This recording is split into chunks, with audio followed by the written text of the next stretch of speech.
bir satmaz idim onu 100.000 kuruşa. Horacığımı hırsızlar tutmuşlar, bir büyük yokuşa kaçırmışlar, damdan dağa sürdüler, benim horacığımı ahır kalabilirler, nakılan dediler.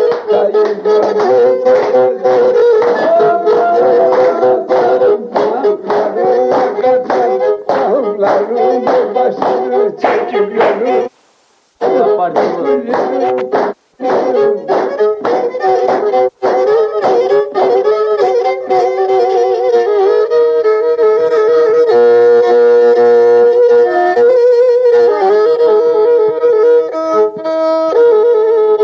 Benim bir horozu var idi, satmaz idim onu 100.000 kuruşa.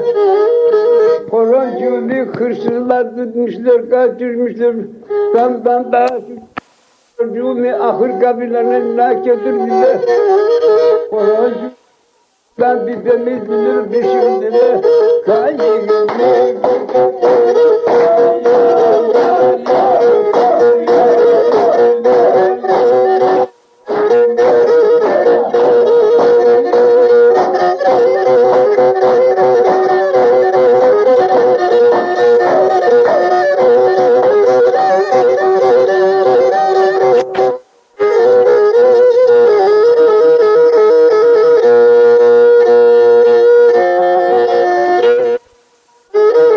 Benim bir horozum var idi, satmaz idim onu 100.000 kuruşa.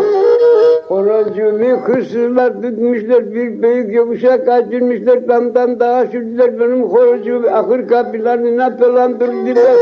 Aradım tarattım, hamile sarıyorum, kaybını soracağım, özümü bulacağım, tavuklarımı kapıyorum, yavrularım,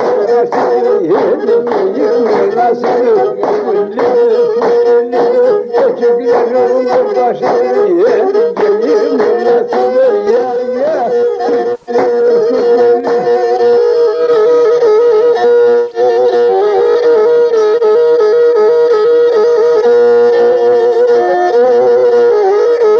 Benim bir horozum var idi, satmaz idim onu 100.000 kuruşa. Horocuğumu tut, büyük yokuşa kaçırmışlar, damdan dağa sürdüler, benim horocuğumu ahır kapılarına dolandırdılar. Benim horocuğumu Zanos Köprüsü'ne kadar götürdüler. Horozun başını kestiler, denizler, eşliler, yar yar, gülüyor, gülüyor, gülüyor.